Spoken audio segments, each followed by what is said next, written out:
Hello दोस्तों, ये है एडोब फोटोशॉप 7.0 की क्लास नंबर 3 जिसमें हम फोटोशॉप के सभी सिलेक्शन टूल को यूज करना इस वीडियो में सीखेंगे। फोटोशॉप का सिलेक्शन टूल कई कामों के लिए यूज किया जाता है, चाहे आपको किसी इमेज का बैकग्राउंड चेंज करना हो या फिर किसी इमेज में किसी हिस्से को सिलेक्ट करके उस पर कलर एडजस्टमेंट्स करना हो, या फिर किसी इमेज में से किसी ऑब्जेक्ट को सिलेक्ट करके उस ऑब्जेक्ट को किसी दूसरे इमेज पर ले जाना हो। इस तरह के कई सारे काम हैं जो कि आप फोटोशॉप के सिलेक्शन टूल को यूज करके कर सकते हैं। तो आज के इस वीडियो में हम सभी सिलेक्शन टूल के बारे में सीखेंगे। तो चलिए वीडियो को शुरू करते हैं। तो मैंने ऑलरेडी अपने एडोब फोटोशॉप 7.0 सॉफ्टवेयर को ओपन कर रखा है, लेकिन अगर आपके पास फोटोशॉप का कोई और वर्जन पहले से इंस्टॉल है आपके कंप्यूटर में तो आप उसका भी यूज कर सकते हैं। मैं आपको इस फोटोशॉप 7.0 की क्लास में जो कुछ भी बताऊंगा वो आप किसी भी वर्जन के फोटोशॉप में वैसे ही यूज कर पाएंगे। तो यहाँ पे फोटोशॉप में इमेज को सिलेक्ट करने के लिए जो सबसे पहला टूल दिया गया है वो है मार्क्वी टूल, और इस मार्क्वी टूल के अंदर 4 तरह के सिलेक्शन टूल हैं जिसे कि हम इस टूल पर माउस से राइट क्लिक को करके देख सकते हैं। तो इसके अंदर जो है ये 4 टूल हैं, और इसमें जो सबसे पहला टूल है वो है रेक्टेंगल मार्क्वी टूल। इस रेक्टेंगल मार्क्वी टूल का यूज करके हम इमेज पर रेक्टेंगल शेप में सिलेक्शन बना सकते हैं। दूसरा है इलेप्टिकल मार्क्वी टूल, जिसका यूज करके हम इमेज पर इलेप्टिकल शेप में सिलेक्शंस बना सकते हैं। जैसे कि अगर आपके पास इस तरह का कोई भी इमेज है जिसमें कि इलेप्टिकल शेप में कोई ऑब्जेक्ट है और उसे आपको सिलेक्ट करना है, तब आप इस इलेप्टिकल मार्क्वी टूल का यूज कर सकते हैं। इसके बाद यहाँ पर है सिंगल रॉ मार्क्वी टूल और सिंगल कॉलम मार्क्वी टूल, जिसका यूज करके आप इमेज के 1 पिक्सल रॉ या कॉलम को सिलेक्ट कर सकते हैं। इसमें से जिस भी टूल को हमें सिलेक्ट करना है उस पर हम माउस से लेफ्ट क्लिक करके उस टूल को सिलेक्ट कर सकते हैं, और जो भी टूल हम सिलेक्ट करेंगे वही टूल डिफ़ॉल्ट में यहाँ भी सेट हो जाएगा। तो फोटोशॉप के सभी सिलेक्शन टूल के बारे में सीखने से पहले मैं अपने एडोब फोटोशॉप के अंदर कुछ इमेजेस को ओपन कर लेता हूँ। तो जैसे कि मैं यहाँ पर इन सभी इमेजेस को ओपन कर रहा हूँ, जिस पर कि मैं सभी अलग अलग इमेजेस पर अलग अलग सिलेक्शन टूल का यूज करके मैं आपको बताऊँगा। तो यहाँ पर जैसे कि ये जो इमेज है इसमें मुझे इस विंडो को सिलेक्ट करना है जो कि रेक्टेंगल शेप में है। तो इसे सिलेक्ट करने के लिए हम इस मार्क्वी टूल पर माउस से राइट क्लिक करके इसमें से रेक्टेंगल मार्क्वी टूल पर लेफ्ट क्लिक करके इसे सिलेक्ट करते हैं। इसे सिलेक्ट करने के लिए जहां पर से सिलेक्शन को स्टार्ट करना है वहां पर माउस कर्सर को रखेंगे और माउस से लेफ्ट क्लिक को करते हुए माउस कर्सर को आगे ड्रैग करेंगे। तो यहाँ पर एक सिलेक्शन बनता जाएगा। इमेज को जहाँ तक सिलेक्ट करना है वहाँ तक हम इसे ले जाएंगे और इसके बाद हम माउस के लेफ्ट क्लिक को छोड़ देंगे। तो ये जो है एक रेक्टेंगल शेप में यहाँ पर सिलेक्शन बन जाएगा। अगर आपको इमेज पर सिलेक्शन बनाने के बाद ये पता नहीं चल रहा है कि इमेज का कौन सा हिस्सा सिलेक्टेड है और कौन सा हिस्सा सिलेक्टेड नहीं है, तो इस चीज़ को देखने के लिए आप कीबोर्ड से क्यू की को प्रेस कर सकते हैं, जिससे कि यहाँ पर प्रीव्यू दिखेगा कि आपके इमेज का कौन सा हिस्सा सिलेक्टेड है। तो क्यू की को प्रेस करने पर जो हिस्सा रेड कलर में इस इमेज का जो हिस्सा रेड कलर में नहीं हुआ है, मतलब कि वही हिस्सा इस इमेज में सिलेक्टेड है। तो इमेज को एडिट करने के लिए हमें इस प्रीव्यू को हटाना पड़ता है, तो इसे फिर से हटाने के लिए हम फिर से क्यू की को ही प्रेस करेंगे। तो अब जो इस इमेज का ये विंडो सिलेक्टेड है और अब हम जो भी एडजस्टमेंट्स करेंगे वो इस सिलेक्टेड हिस्से के अंदर ही काम करेगी। जैसे कि मैं यहाँ पर इमेज एडजस्टमेंट्स में जाकर यहाँ से ब्राइटनेस एंड कंट्रास्ट को सिलेक्ट करता हूँ। वैसे मैंने आपको पिछली क्लास में सभी एडजस्टमेंट्स के बारे में बताया हुआ था कि आप किस एडजस्टमेंट्स का यूज कहाँ पर कर सकते हैं। तो अगर आपने उस वीडियो को नहीं देखा हुआ है तो उस वीडियो का लिंक आपको इस वीडियो के डिस्क्रिप्शन बॉक्स में या ऊपर आई बटन में मिल जाएगा, तो आप उस वीडियो को देख सकते हैं जिसमें मैंने आपको सभी एडजस्टमेंट्स के बारे में बताया हुआ है। तो मैं यहाँ पर अभी जो है इस ब्राइटनेस एंड कंट्रास्ट एडजस्टमेंट्स को सिलेक्ट कर लेता हूँ, और अब जब मैं यहाँ पर इसे एडजस्ट करूँगा तो यहाँ पर जो है ये सिलेक्टेड हिस्से के अंदर ही काम करेगी। इस तरह से आप जो है किसी इमेज को सिलेक्ट करने के बाद उस पर कलर एडजस्टमेंट्स कर सकते हैं। अगर आपको किसी इमेज में सिलेक्शन बनाने के बाद उस सिलेक्टेड हिस्से को किसी दूसरे इमेज पर कॉपी करना है, जैसे कि मैंने इस इमेज में जो विंडो को सिलेक्ट किया हुआ है इसे मुझे कॉपी करके किसी दूसरे इमेज पर यूज करना है, तो इसे कॉपी करने के लिए पहले हम इस इमेज पर कीबोर्ड से कंट्रोल के साथ सी की को प्रेस करेंगे, जिससे ये सिलेक्टेड हिस्सा कॉपी हो जाएगा। अब जिस भी इमेज पर इसे पेस्ट करना है उस पर जाएंगे और वहां पर पेस्ट करने के लिए कीबोर्ड से कंट्रोल वी शॉर्ट की को प्रेस करेंगे, जिससे कॉपी किया हुआ सिलेक्टेड भाग यहाँ पर आ जाएगा। अब अगर मुझे इस विंडो को बड़ा या छोटा करना है या फिर इसे इस इमेज पर कहीं और मूव करना है, तो इसके लिए हम कीबोर्ड से कंट्रोल टी शॉर्ट की को प्रेस करते हैं, जिससे कि इसके ऊपर एक ट्रांसफॉर्म सिलेक्शन बन जाता है। और अब हम जो है इस विंडो को छोटा या बड़ा कर सकते हैं अपनी ज़रूरत के अनुसार से, या फिर इसे जो है इस इमेज पर कहीं और मूव करके रख सकते हैं। तो इस तरह से जो है आप इस ट्रांसफॉर्म सिलेक्शन का यूज करके इमेज पर इसे सही पोजीशन पर एडजस्ट करने के लिए कर सकते हैं, और इसके बाद उस पोजीशन पर इसे सेव करने के लिए कीबोर्ड से एंटर की को प्रेस करेंगे, जिससे कि ये जो विंडो है वो उस पोजीशन पर सेट हो जाएगा और ट्रांसफॉर्म सिलेक्शन हट जाएगा।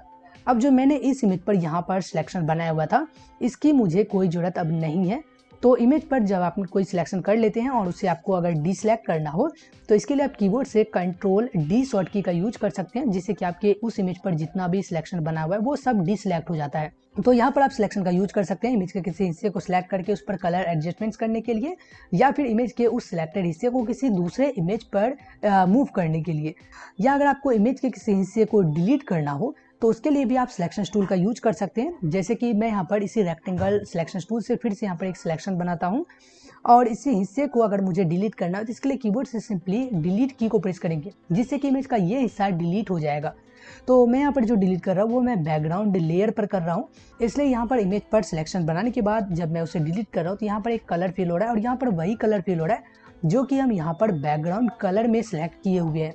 अगर आपको ये बैकग्राउंड कलर चेंज करना हो तो आप यहाँ पर क्लिक करके कलर को चेंज कर सकते हैं। जो भी आपको बैकग्राउंड कलर रखना हो वो आप यहाँ पर सिलेक्ट कर ले, उसके बाद ओके करेंगे तो वही कलर सेट हो जाएगा। अब जब आप इमेज के किसी हिस्से को सिलेक्ट करके डिलीट की को प्रेस करेंगे तो वही कलर फिल होगा जो आपने चेंज किया हुआ होगा।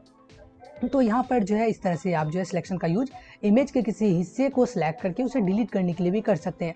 लेकिन अगर हम यही काम इस इमेज पर करें जिस पर कि मैंने इस विंडो को मूव करके लाया हुआ है, तो इसमें जो ये विंडो है वो लेयर 1 में आया हुआ है और इसके नीचे इस इमेज का बैकग्राउंड लेयर है। तो अब मैं यहाँ पर ये करता हूँ कि ये जो लेयर 1 है इसे सिलेक्ट करता हूँ और इसमें इमेज के किसी हिस्से को सिलेक्ट करके अगर मैं उसे डिलीट करता हूँ तो यहाँ पर जो है बैकग्राउंड कलर फिल नहीं होगा, बल्कि यहाँ पर जो इसके जगह पर बैकग्राउंड में जो इमेज का जो हिस्सा है वो हमें यहाँ से दिखने लगेगा, क्योंकि मैं यहाँ पर लेयर पर इसे डिलीट कर रहा हूँ। अगर मैं यहाँ पर इसे हाइड करके दिखाऊं तो ये जो है बैकग्राउंड पर ये वॉलपेपर था जो कि डिलीट करने के बाद यही जो वॉलपेपर है वही हमें यहाँ से दिख रहा है। तो यहाँ पर अब जो ये लास्ट सिलेक्शन बचा हुआ है इसकी मुझे ज़रूरत नहीं है, तो इसे डिसलेक्ट करने के लिए हम फिर से कीबोर्ड से कंट्रोल डी शॉर्ट की को प्रेस करेंगे, जिससे ये डिसलेक्ट हो जाएगा। अब इस इमेज में अगर मुझे इस क्वाइंस में से किसी क्वाइन को सिलेक्ट करना हो जो कि इलेप्टिकल शेप में है, तो इसे सिलेक्ट करने के लिए हम इस मार्क वी टूल पर राइट क्लिक करके यहाँ से इलेप्टिकल मार्क वी टूल को सिलेक्ट करते हैं। और इसे सिलेक्ट करने के बाद हम मुझे जिस क्वाइन को सिलेक्ट करना है उसे मैं पहले जूम कर लेता हूँ। वैसे आप जूम किए बिना भी सिलेक्ट कर सकते हैं, लेकिन मैं जूम इसलिए कर रहा हूँ ताकि मैं जो है इस पर सिलेक्शन अच्छे से बना सकूँ, और इसके फ्रेम को भी मैं थोड़ा बड़ा कर लेता हूँ। अब मैं यहाँ पर उसी तरह से जैसे कि हमने रेक्टेंगल सिलेक्शन टूल से सिलेक्ट किया था उसी तरह से हम यहाँ पर माउस से लेफ्ट क्लिक को करते हुए इस क्वाइन को सिलेक्ट कर लेंगे। तो यहाँ पर जो एक सिलेक्शन बन चुका है, अब हम इस सिलेक्शन का भी यूज उसी तरह से कर सकते हैं। हम चाहें तो इस पर कलर एडजस्टमेंट्स कर सकते हैं, या फिर इमेज के इस हिस्से को डिलीट कर सकते हैं, या अगर हमें इस इमेज को कॉपी करके किसी दूसरे इमेज पर ले जाना तो वो भी हम कर सकते हैं। जैसे कि मैं इसे कॉपी कर रहा हूँ तो इसके लिए कीबोर्ड से कंट्रोल सी की को प्रेस करेंगे और फिर जिस इमेज पर पेस्ट करना है वहाँ पर जाने के बाद उस इमेज पर कीबोर्ड से कंट्रोल वी शॉर्ट की को प्रेस करेंगे, जिससे वो जो सिलेक्टेड हिस्सा है वो यहाँ पर पेस्ट हो जाएगा। ट्रांसफॉर्म करना है तो इसके लिए कीबोर्ड से कंट्रोल टी शॉर्ट की को प्रेस करेंगे और अब हम इसे ट्रांसफॉर्म कर लेंगे। जैसे कि मैं इसे रोटेट कर रहा हूँ और इस क्वाइन को थोड़ा बड़ा कर रहा हूँ, तो यहाँ से मैं इसे बड़ा कर लेता हूँ और मैं इसे ये इस टेबल के ऊपर एडजस्ट कर रहा हूँ। तो इस तरह से मैं इसे एडजस्ट कर लेता हूँ और फिर इस पोजीशन को सेव करने के लिए हम कीबोर्ड से एंटर की को प्रेस करेंगे, जिससे ये यहाँ पर सेट हो जाएगा। मुझे इसे कलर ब्लेंडिंग पर रखना है तो यहाँ पर लेयर में जाएंगे और यहाँ से कलर को सिलेक्ट कर लेंगे। वैसे मैं लेयर्स के क्लास में इसके बारे में डिटेल में बताऊंगा। तो यहाँ पर जो है ये एज ए कलर यहाँ पर यूज हुआ है टेबल के कलर के तौर पर। तो यहाँ पर मैं इसे हाइड करके दिखाऊं तो पहले ये इमेज इस तरह का था और अब जो ये इस तरह का हो चुका है। तो इस तरह से जो आप इलेप्टिकल मार्क वी टूल का यूज कर सकते हैं किसी भी इमेज पर इलेप्टिकल शेप में सिलेक्शन बनाने के लिए। इसके बाद इस टूल पर माउस से राइट क्लिक करते हैं तो यहाँ पे आता है single row marquee tool. तो इस पर लेफ्ट क्लिक करके मैं इसे सिलेक्ट कर लेता हूँ और अगर हम इस टूल से इमेज पर कहीं भी क्लिक करेंगे तो ये वहाँ पर 1 पिक्सल रॉ पर एक सिलेक्शन बना देगा। तो जहाँ पर भी हम क्लिक करेंगे ये वहीं पर एक 1 पिक्सल रॉ को सिलेक्ट कर देगा। तो इसे अच्छे से देखने के लिए मैं यहाँ पर इमेज को जूम कर रहा हूँ ताकि आप इसे अच्छे से देख सकें। तो यहाँ पर जो है एक सिलेक्शन पतला सा सिलेक्शन बना हुआ है, इसने 1 पिक्सल रॉ को सिलेक्ट किया हुआ है।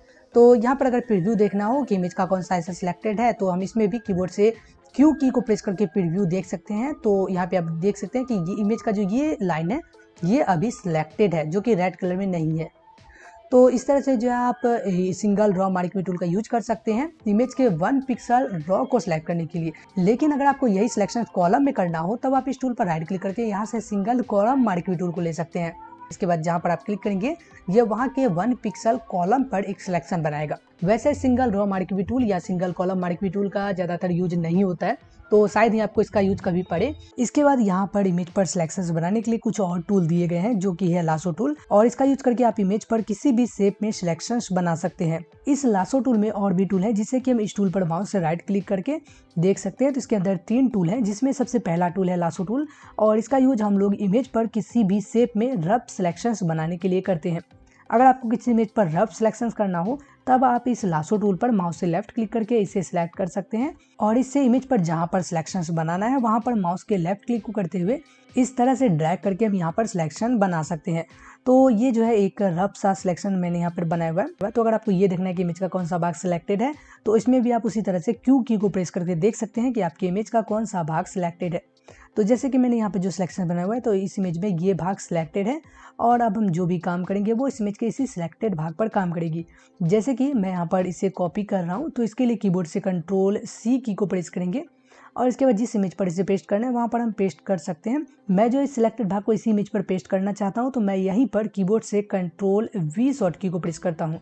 जब आप किसी सिलेक्टेड भाग को उसी इमेज पर पेस्ट करते हैं, तो पेस्ट होने के बाद वो जो सिलेक्टेड भाग है उसी के ऊपर पेस्ट हो जाएगा, जिसके कारण से ये हमें यहाँ पर नहीं दिख रहा है। तो इसके लिए हम कीबोर्ड से Ctrl+T शॉर्ट की को प्रेस करेंगे इसे ट्रांसफॉर्म करने के लिए। तो यहाँ पर जो है एक सिलेक्शन बनेगा, और अब जो है हम इसे कहीं और मूव कर सकते हैं, या फिर जहाँ पर हमें इसकी ज़रूरत हो वहाँ पर हम इसे इस तरह से एडजस्ट कर सकते हैं। तो मैं यहाँ पर इसे इस तरह से इसे एडजस्ट कर लेता हूँ। इसे सेव करने के लिए कीबोर्ड से एंटर की को प्रेस करेंगे, तो ये सेव हो जाएगा। तो इस तरह से आप जो है लासो टूल का यूज कर सकते हैं किसी भी इमेज पर रफ सिलेक्शन बनाने के लिए। अब अगर मुझे इस इमेज में इस मॉडल को सिलेक्ट करना है, तब हम लासो टूल से अगर सिलेक्ट करेंगे तो इस पर रफ सिलेक्शन ही बनेगा, लेकिन मुझे इस इमेज पर परफेक्ट सिलेक्शन चाहिए। तो इसके लिए हम इसी टूल पर माउस से राइट क्लिक करेंगे, तो यहाँ पर हमें एक दूसरा सिलेक्शन टूल मिलता है, पॉलीगोनल लासो टूल, जिसका यूज हम लोग इमेज पर परफेक्ट सिलेक्शन बनाने के लिए करते हैं। इसके बाद मुझे इस इमेज पर सिलेक्शंस बनाना है, तो पहले मैं इस इमेज को बड़ा कर लेता हूँ, और इस इमेज को मैं इस नेविगेटर पैनल से जूम कर लेता हूँ, ताकि हम इस पर अच्छे से सिलेक्शंस बना सके। अब जहाँ से सिलेक्शन स्टार्ट करना है वहाँ पर हम एक बार माउस के लेफ्ट क्लिक को करेंगे, जिससे कि वहाँ पर जो है सिलेक्शंस के लिए पॉइंट ऐड हो जाएगा और इस तरह का एक लाइन बनेगा। तो हम जो है इसी से क्या करेंगे, माउस के लेफ्ट क्लिक को करते हुए इस मॉडल को इस तरह से सिलेक्ट करते जाएंगे। तो हर जगह पॉइंट ऐड करते जाएंगे माउस के लेफ्ट क्लिक को करते हुए, और अगर यहाँ पर सिलेक्ट करने में कहीं पर गलती हो जाती है, जैसे कि यहाँ पर गलत जगह पर पॉइंट ऐड हो चुका है, तो इसे हटाने के लिए हम कीबोर्ड से बैक स्पेस की को प्रेस कर सकते हैं। हम जितने बार कीबोर्ड से बैक स्पेस की को प्रेस करेंगे, ये उतना स्टेप बैक होगा। इसके बाद हम यहाँ पर सिलेक्शंस को फिर से वहाँ पर कर सकते हैं। तो इस तरह से हम इस इमेज में पूरे मॉडल को सिलेक्ट कर लेते हैं।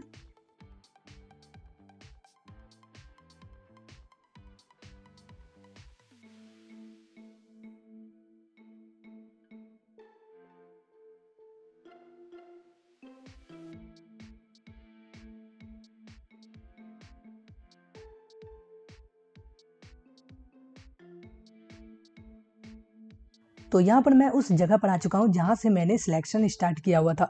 तो यहाँ पर सिलेक्शंस को कंप्लीट करने के लिए हम फर्स्ट पॉइंट से इसे मिला सकते हैं, या फिर हम कीबोर्ड से एंटर की को प्रेस कर सकते हैं, जिससे कि ये जो सिलेक्शन है वो पूरा हो जाएगा। तो यहाँ पर जो है इस इमेज में ये जो मॉडल है वो अब सिलेक्ट हो चुका है। अब हम इस इमेज पर जो भी काम करेंगे वो सिलेक्टेड हिस्से के अंदर ही काम करेगी। जैसे कि मैं इस मॉडल को दूसरे बैकग्राउंड पर ले जाना चाहता हूं, तो इसके लिए हम इस सिलेक्टेड भाग को पहले कॉपी करेंगे, जिसके लिए हम कीबोर्ड से Ctrl+C की को प्रेस करेंगे। इसके बाद जिस इमेज पर पेस्ट करना है वो वहां पर जाएंगे, और उस इमेज पर कीबोर्ड से Ctrl+V शॉर्ट की को प्रेस करेंगे पेस्ट करने के लिए। अब मुझे इसे ट्रांसफॉर्म करना है, जिसके लिए कीबोर्ड से Ctrl+T शॉर्ट की को प्रेस करेंगे ट्रांसफॉर्म करने के लिए, और अब हम इसे बड़ा या छोटा कर सकते हैं। तो यहाँ पर अगर आप डायरेक्टली इस तरह से बड़ा या छोटा करेंगे अपने मॉडल को, तो ये जो है हाइट और विड्थ का जो रेशियो है वो सेम नहीं रहेगा, जिसकी वजह से आपका जो इमेज है वो इस तरह का हो जाएगा। इसलिए आपको इस तरह से इसे छोटा नहीं करना है। तो मैं यहाँ पे Ctrl+Z की को प्रेस करके इसे फिर से रिसाइज कर लेता हूँ, और अब हम यहाँ पर क्या करेंगे, कीबोर्ड से शिफ्ट की को प्रेस करेंगे, और इसके बाद हम यहाँ पर इसे छोटा करेंगे। तो आपको कीबोर्ड से शिफ्ट की को प्रेस करते हुए मॉडल को छोटा या बड़ा करना है, जिससे कि इमेज का जो विड्थ और हाइट का रेशियो है वो समान रहे। तो मैं यहाँ पर इसे सही पोजीशन पर सेट कर देता हूँ। इसके बाद इस पोजीशन पर सेव करने के लिए कीबोर्ड से एंटर की को प्रेस करेंगे, तो ये जो मॉडल है ये यहाँ पर सेट हो जाएगा। तो अब मैं जो है इस इमेज को जूम कर रहा हूँ, तो यहाँ पर देखिए तो पुराना जो बैकग्राउंड है वो यहाँ से इमेज के इस भाग से डिलीट नहीं हुआ है। तो यहाँ पर इसे डिलीट करने के लिए फिर से हम यहाँ से पॉलीगोनल लासो टूल लेंगे और इस तरह से हम इस पर भी एक सिलेक्शंस बना लेंगे। और इस भाग को डिलीट करने के लिए हम कीबोर्ड से डिलीट की को प्रेस करेंगे। तो यहाँ का जो पुराना बैकग्राउंड है वो डिलीट हो जाएगा और पीछे का जो नया बैकग्राउंड है वो यहाँ से दिखने लगेगा। इसी तरह से हम इस साइड भी, यहाँ पर भी हम पॉलीगोनल लासो टूल से इसे भी सिलेक्ट कर लेते हैं और कीबोर्ड से डिलीट की को प्रेस करके इसे भी डिलीट कर लेते हैं। अब जो इस इमेज में पुराना बैकग्राउंड कहीं पर नहीं बचा हुआ है, अब जो इस इमेज पर जो सिलेक्शन बना हुआ है उसे हम डिसलेक्ट कर लेते हैं। अब उसका कोई काम नहीं है, तो इसके लिए हम कीबोर्ड से कंट्रोल डी शॉर्ट की को प्रेस करके डिलीट कर लेते हैं। अब इस इमेज में मुझे यहाँ पर इस मॉडल का शैडो ऐड करना है। तो शैडो ऐड करने के लिए हम इस मॉडल के लेयर में जाएंगे, जो कि अभी लेयर 1 है, जो कि मैंने मॉडल को मूव करके लाया हुआ था उसका लेयर है। तो हम इस लेयर का एक और कॉपी बनाएंगे। तो इसके लिए हम इस लेयर पर माउस से राइट क्लिक करेंगे और यहाँ से डुप्लीकेट लेयर को सिलेक्ट करेंगे और फिर यहाँ पर ओके करेंगे। अब जो है इस लेयर का एक और कॉपी यहाँ पर बन चुका है। तो अब जो है मैं यहाँ पर इस बीच वाले लेयर को सिलेक्ट करता हूँ, जो कि लेयर 1 है। तो मैं इसे सिलेक्ट करता हूँ और इसे जो हम शैडो में बदलेंगे। तो इसके लिए हम कीबोर्ड से कंट्रोल टी शॉर्ट की को पहले प्रेस करते हैं, जिससे कि वो जो बीच वाला लेयर है उस पर एक सिलेक्शन बनेगा। वो जो इसी के पीछे है, इसलिए इसी पर सिलेक्शन बन रहा है। तो यहाँ पे देखें, तो ये वो लेयर है और इसे मुझे शैडो के जैसे यूज करना है। तो इसके लिए हम यहाँ पर कीबोर्ड से कंट्रोल की को प्रेस करेंगे और इसके एक कॉर्नर को हम यहाँ पर क्लिक करेंगे और क्लिक करते हुए इस तरह से नीचे कर लेंगे। जिस तरफ शैडो रखना है वहाँ पर हम इसे रख लेंगे। और इसी तरह से फिर दूसरे कॉर्नर पर कीबोर्ड से कंट्रोल की को प्रेस करके उसे भी इस तरह से नीचे सेट कर लेंगे। तो ये होने के बाद हम कीबोर्ड से एंटर की को प्रेस करेंगे इस पोजीशन को सेव करने के लिए। अब हम इस बीच वाले लेयर को, जो कि शैडो का लेयर है, इसे हम ब्लैक करेंगे। तो इसके लिए हम यहाँ पर इमेज में जाएंगे, एडजस्टमेंट्स में जाएंगे और इस लेयर को ब्लैक करने के लिए लेवल्स को सिलेक्ट करेंगे और यहाँ पे आउटपुट लेवल्स में जो ये वाइट पॉइंट है इसे हम पूरा ब्लैक कर लेते हैं और इसे ओके करके सेव कर लेते हैं। तो ये जो बीच वाला लेयर है वो ब्लैक हो चुका है। अब मुझे इस शैडो के ओपेसिटी को कम करना है। तो इसके लिए हम इस लेयर को सिलेक्ट करके यहाँ पर से ओपेसिटी को कम करेंगे। जितना डार्क शैडो रखना है हम यहाँ पर रख सकते हैं। तो अब जो ये इमेज कंप्लीट हो चुका है। तो इस तरह से जो है आप पॉलीगोनल लासो टूल का यूज कर सकते हैं किसी इमेज पर परफेक्ट सिलेक्शंस के लिए। इसके बाद इसी टूल पर अगर हम माउस से राइट क्लिक करेंगे तो यहाँ पर एक और टूल दिया गया है, जो कि है मैग्नेटिक लासो टूल। और इसका भी यूज हम लोग किसी भी मॉडल या किसी भी ऑब्जेक्ट पर परफेक्ट सिलेक्शंस बनाने के लिए कर सकते हैं, लेकिन इससे हम काफ़ी कम समय में इमेज पर सिलेक्शंस बना सकते हैं। जैसे कि अगर मुझे इस मॉडल को सिलेक्ट करना है तो पहले मैं इसे जूम कर लेता हूँ ताकि मैं इस पर अच्छे से सिलेक्शंस बना सकूं। और इसके बाद जहां से सिलेक्शन स्टार्ट करना है वहां पर हम मैग्नेटिक लासो टूल से क्लिक करके एक पॉइंट ऐड करेंगे। तो पॉइंट ऐड करने के बाद अब हमें माउस से लेफ्ट क्लिक करने की कोई ज़रूरत नहीं है। अब हम सिर्फ माउस को आगे ड्रैग करेंगे इस मॉडल के पास रखते हुए। तो ये जो है मॉडल को ऑटोमेटिकली डिटेक्ट करते जाएगा और उस पर पॉइंट ऐड करते जाएगा। जैसे कि हमें पॉलीगोनल लासो टूल में मैनुअली पॉइंट ऐड करना पड़ता था, इसमें मैनुअली ऐड नहीं करना पड़ता है, बल्कि ये ऑटोमेटिकली आपके ऑब्जेक्ट को डिटेक्ट करता है, उस पर पॉइंट ऐड करता जाएगा। लेकिन ये जो है सिर्फ हाई कंट्रास्ट इमेज के ऊपर ही काम करता है। तो अगर आपके पास कोई ऐसा इमेज है जो कि हाई कंट्रास्ट इमेज नहीं है, तब आप पॉलीगोनल लासो टूल का यूज करें। लेकिन अगर आपके पास इस तरह का इमेज है जिसमें कि ऑब्जेक्ट जो है वो पूरा क्लियर है, तब आप जो है इस मैग्नेटिक लासो टूल का यूज करके इमेज पर सिलेक्शंस बना सकते हैं। इसका भी यूज हम लोग उसी तरह से कर सकते हैं जिस तरह से हम और सभी सिलेक्शन टूल का यूज करते थे। जैसे कि मुझे इस सिलेक्टेड भाग को किसी दूसरे इमेज पर ले जाना है, तो इसके लिए हम यहाँ से इसे कॉपी करेंगे कीबोर्ड से कंट्रोल सी की को प्रेस करके और इसके बाद जिस भी बैकग्राउंड पर ले जाना है उस इमेज पर जाएंगे और वहाँ पर पेस्ट करने के लिए कीबोर्ड से कंट्रोल वी शॉर्ट की को प्रेस करेंगे। मुझे इसे ट्रांसफॉर्म भी करना है, तो इसके लिए मैं यहाँ से कीबोर्ड से कंट्रोल टी शॉर्ट की को प्रेस करता हूँ और अब मैं इसे यहाँ से थोड़ा बड़ा कर लेता हूँ और सेव करने के लिए कीबोर्ड से एंटर की को प्रेस करेंगे। तो ये जो है इस पोजीशन पर सेव हो जाएगा। तो इस तरह से आप जो है मैग्नेटिक लासो टूल का यूज कर सकते हैं काफ़ी कम समय में किसी भी ऑब्जेक्ट या किसी भी मॉडल को सिलेक्ट करने के लिए। अब मैं सिलेक्शंस को कंट्रोल डी से डिसलेक्ट कर लेता हूँ। अब चलते हैं अगले एडजस्टमेंट्स पर, जो कि है मैजिक बैंड टूल। और इस टूल का यूज करके हम इमेज के किसी एक कलर पर एक बार में सिलेक्शंस बना सकते हैं। जैसे कि मैं इस टूल को सिलेक्ट करता हूँ और इसके बाद हम जहाँ पर इमेज के जिस हिस्से पर क्लिक करेंगे ये वहाँ के सिमिलर कलर पर एक बार में ही सिलेक्शन बना देगा। जैसे कि मैं इस कलर पर क्लिक करता हूँ कहीं भी, तो ये जो है इस कलर को पूरा सिलेक्ट कर देगा। इसी तरह से हमें और भी सिलेक्शंस इसमें अगर ऐड करनी हो तो इसके लिए हम कीबोर्ड से शिफ्ट की को प्रेस करते हैं और फिर जिस भी कलर को सिलेक्शन में ऐड करना है उस पर भी हम क्लिक करते हैं, तो वो भी कलर जो है वो भी सिलेक्शन में ऐड होता जाएगा। तो इस तरह से आप जो है शिफ्ट की को प्रेस करते हुए और भी कलर्स को यहाँ पर सिलेक्शंस में ऐड कर सकते हैं। तो मैं यहाँ पर पूरा बैकग्राउंड को सिलेक्ट कर लेता हूँ और इसके बाद अब यहाँ पर ये जो बैकग्राउंड है वो सिलेक्टेड है और अब हम इस सिलेक्शंस के साथ सब कुछ कर सकते हैं जो हम और सभी सिलेक्शंस के साथ करते थे। तो जैसे कि मैं सिलेक्टेड भाग को डिलीट करना चाहता हूँ, तो इसके पहले हम यहाँ पर बैकग्राउंड कलर को सेट कर लेंगे, जो भी कलर हम रखना चाहते हैं, और इसके बाद हम यहाँ पर डिलीट की को प्रेस करेंगे तो इमेज का जो वो सिलेक्टेड हिस्सा है वो डिलीट हो जाएगा। तो इस तरह से आप फोटोशॉप के सभी सिलेक्शन टूल का यूज कर सकते हैं अलग अलग इमेज पर सिलेक्शंस बनाने के लिए। अब अगर हमें किसी इमेज को एडिट करने के बाद उसे सेव करना हो तो इसके लिए फाइल ऑप्शन पर क्लिक करके यहाँ पर सेव एज ऑप्शन को सिलेक्ट करेंगे। इसके बाद यहाँ से लोकेशन सिलेक्ट करेंगे, जिस भी लोकेशन पर हमें इमेज को सिलेक्ट करना है, जैसे कि मैं यहाँ से डेस्कटॉप सिलेक्ट कर लेता हूँ। यहाँ पर फाइल नेम देंगे जिस भी नाम से आपको इसे सेव करना है। यहाँ पर फॉर्मेट में आपको जेपीजी सिलेक्ट करना है। इसके बाद सेव बटन पर क्लिक करेंगे, इसके बाद यहाँ पर ओके करेंगे तो आपका जो इमेज है वो उसी लोकेशन पर सेव हो जाएगा जो आपने सिलेक्ट किया हुआ था। तो दोस्तों इस वीडियो में इतना ही। वीडियो अगर आपको पसंद आया तो वीडियो को लाइक करें, अपने दोस्तों के साथ शेयर भी जरूर करें, और अगर आप इस चैनल पर पहली बार आए हैं तो इस चैनल को सब्सक्राइब करने के साथ साथ बेल आइकन को दबा दें ताकि जो भी नई वीडियोस आए उसकी नोटिफिकेशन भी आपको मिलती रहे। और अगर आप फोटोशॉप की और भी वीडियोस को देखना चाहते हैं तो आपको इस वीडियो के डिस्क्रिप्शन बॉक्स में पूरी प्लेलिस्ट लिंक मिल जाएगी, जिस पर जाकर आप फोटोशॉप की और भी वीडियोस को देख सकते हैं। वीडियो को पूरा देखने के लिए आपका धन्यवाद।